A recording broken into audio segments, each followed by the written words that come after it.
150 زبور 150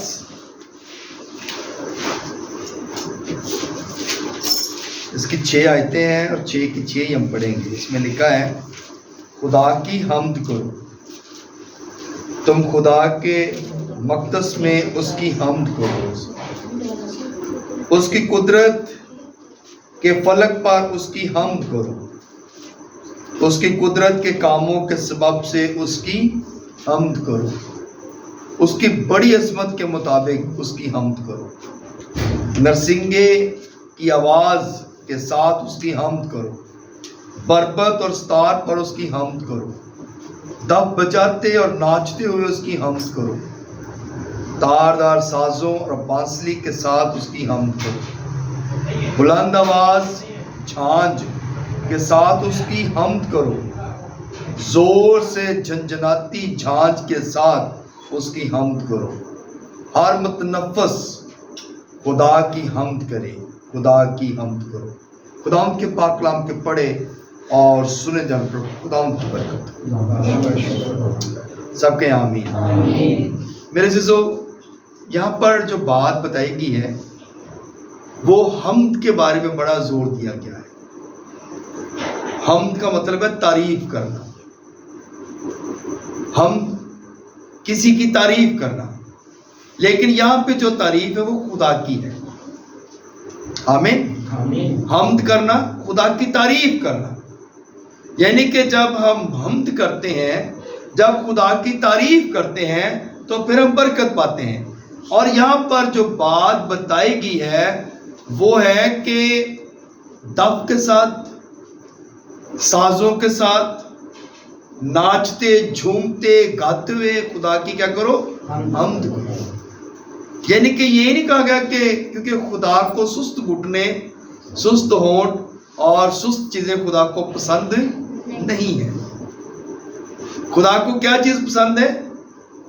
جھومتے ناچتے اور جو ہے جوش کے ساتھ خدا کی حمد کرنے لوگ خدا کو پسند ہیں.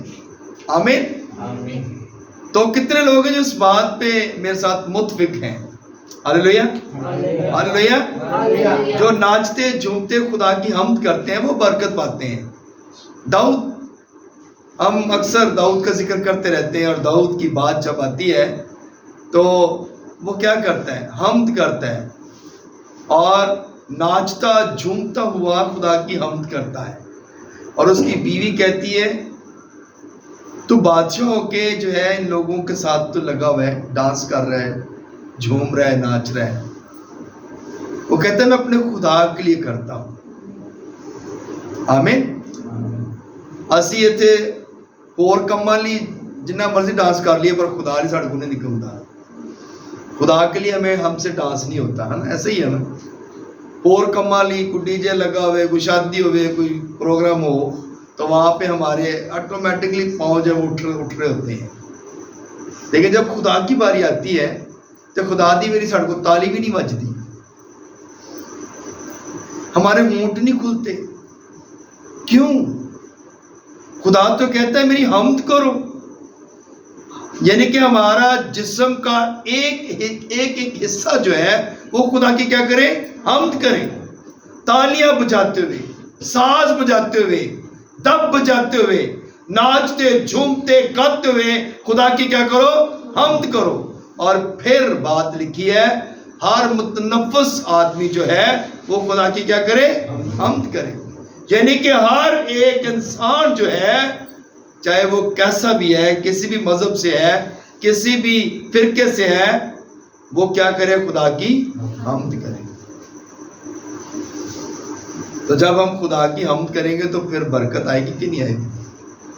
خدا برکت دیتا ہے، اس کا وعدہ ہے. مانگو تو تم کو ڈھونڈو تو دروازہ کھٹکھٹاؤ تو کھولا جائے گا. تو کیا ہم مانگتے ہیں؟ مانگنا ضروری نہیں ہے کہ ہم ہاتھ ہی پھیلائیں تو پھر ہی مانگنا ہے. مانگنا یعنی کہ خدا کے حضور اپنے ہونٹوں کو کھولنا، اپنی زبان سے اقرار کرنا، خدا کی ہر ایک اس نعمت کا اقرار کرنا جو خدا نے ہمیں دی ہے. اور خدا نے تو ہمیں بہت ساری نعمتیں دے رکھی ہیں. خدا کی نعمتیں جو ہے ان گنت ہیں. ہم گن نہیں سکتے کہ کتنی اس کی نعمتیں ہیں. سب سے بڑی نعمت اس کی یہ ہے کہ اس نے ہمیں زندہ رکھا ہے.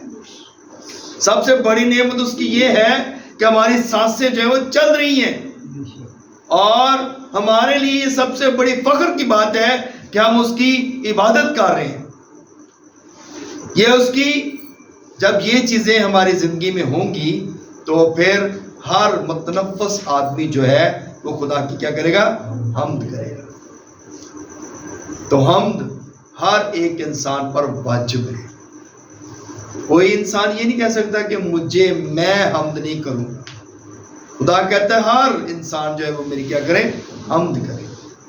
تو حمد ہم اپنے کام کے لیے وقت نکالتے ہیں, ہم اپنی جاب پہ جاتے ہیں, ہم ہر کام کرتے ہیں, لیکن جب خدا کو ایک پراپر ٹائم دیں گے تو پھر ہم زیادہ برکت پائیں گے اور ہمارے کاموں میں کبھی مشکلات پریشانیاں نہیں آئیں گی. ہاللیلویا ہاللیلویا. تالی بجا سکتے ہیں؟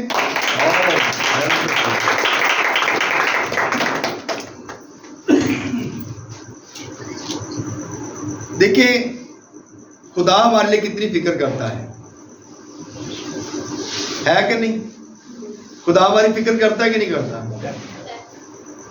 اور کلام مقدس میں بات لکھی کہ اپنی ساری فکریں اس پر ڈال دو کیونکہ اس کو تمہاری فکر ہے. تو کیا ہم خدا کی فکر کرتے ہیں؟ کیا ہم اس بات پہ فکر کرتے ہیں کہ میں نے چرچ جانا ہے, یہ خدا کا ٹائم ہے, یہ دعا کا ٹائم ہے, میں نے اس ٹائم پہ دعا کرنی ہے؟ ہم اس بات کی فکر کرتے ہیں؟ نہیں. میرا خیال ہے کہ بہت شاید ہی کچھ چند کو لوگ ہوں گے جو ایسا کام کرتے ہوں گے. 2-3% کہہ سکتے ہیں, اتنے لوگ ہوں گے 100 میں سے 2-3 لوگ جو ایسی فکر رکھتے ہوں گے کہ میں نے خدا کی عبادت کرنا. ایوریج نکالیں دنیا کی تو کتنے کم لوگ ہوں گے اور کتنے لوگ وہ ہیں جو خدا کی فکر نہیں کرتے. اور پھر جب مصیبتیں آتی ہیں, جب پریشانیاں آتی ہیں, جب مشکلاتوں میں پھنس جاتے ہیں تو پھر کیا ہوتا ہے؟ پھر ہم کہتے ہیں وہ آج میں دعا نہیں سی کی تھی, آج میں ایسے ہی چلا گیا. تو میرے عزیزو, جو انسان خدا کو فرسٹ پریورٹی دیتے ہیں وہ بابرکت لوگ. آمین.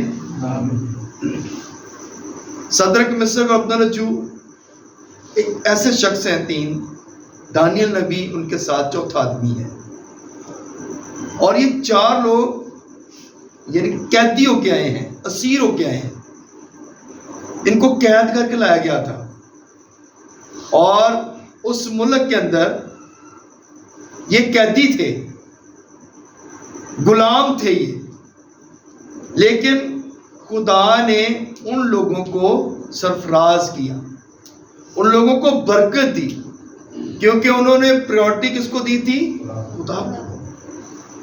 پریورٹی جب خدا کو دیں گے تو پھر برکت آئے گی. دانیل کو دیکھیں, شیروں کی ماند میں ڈال دیا گیا, جھوٹا الزام لگا دیا گیا. اور یہ آج کی بات نہیں ہے, یہ شروع سے ہی ایسا کام چل رہا ہے. خدا کے لوگوں پر لوگ الزام لگاتے رہے اور لوگ مصیبتوں میں پھنستے رہے, لوگ پریشانیوں میں پھنستے رہے, لیکن خدا ان کو کیا کرتا ہے؟ نکالتا رہا ہے. خدا نے دانیل کو اگر شیروں کی ماند میں ڈال دیا گیا تو خدا نے شیروں کے منہ کو ہی بند کر دیا. ہلیلویا. حالانکہ ان کو بھوکا رکھا گیا تھا, لیکن خدا اپنے لوگوں کی حفاظت کرتا ہے. اور جن لوگوں نے الزام لگائے تھے ان کو ڈالا گیا تو شیر نے ان کو پھاڑ دیا, ان کو کھا گئے. کیونکہ ہمارے ستانے والے جتنے مرضی بڑھ جائیں, ہمارا خدا جو ہے ہمیں بچاتا ہے. آمین.